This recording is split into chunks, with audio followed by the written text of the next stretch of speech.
Ilalabas na ng Department of Environment and Natural Resources sa Nobyembre ang resulta ng pag-aaral sa isinagawang reclamation sa Manila Bay.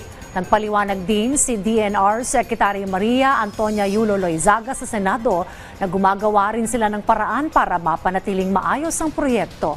Si Rod Lagusan sa report. Sa Nobyembre na posibleng lumabas ang isinagawang Cumulative Impact Assessment kaugnay ng reclamation sa Manila Bay na una nang sinuspinde ng Office of the President. Ito ang sinabi ni DNR Secretary Maria Antonia Yulo Loizaga sa pagdinig ng Senate Committee on Finance sa 2025 proposed budget ng kagawaran at attached agencies nito na pinangunahan ni Senator Cynthia Villar. Which we deem absolutely imperative to have in order to then evaluate the suitability of the type of engineering that was proposed at the time of the submission to the PRA. Binigyang din naman ni Senator Alan Peter Cayetano na dapat makasiguro na hindi pagsisiya ng mga ganitong proyekto pagdating sa posibleng dalang epekto nito kalaunan, gaya na lang ng pagbaha.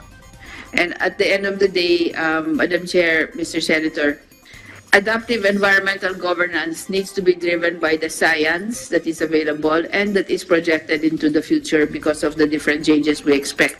Dagdag pa ni Loizaga, nakipag-ugnayan na rin sila sa isang regional planner para tingnan ang posibleng epekto ng proposed reclamation projects para makita kung anong kakailanganin para masustain o mapanatiling maayos ang proyekto sakaling maisagawa ito.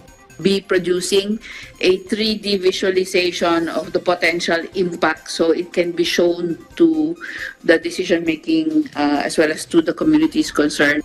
We hope to be able to present that to the Office of the President. Yes po. The Office of the President, since it was their directive po for that impact assessment to be done.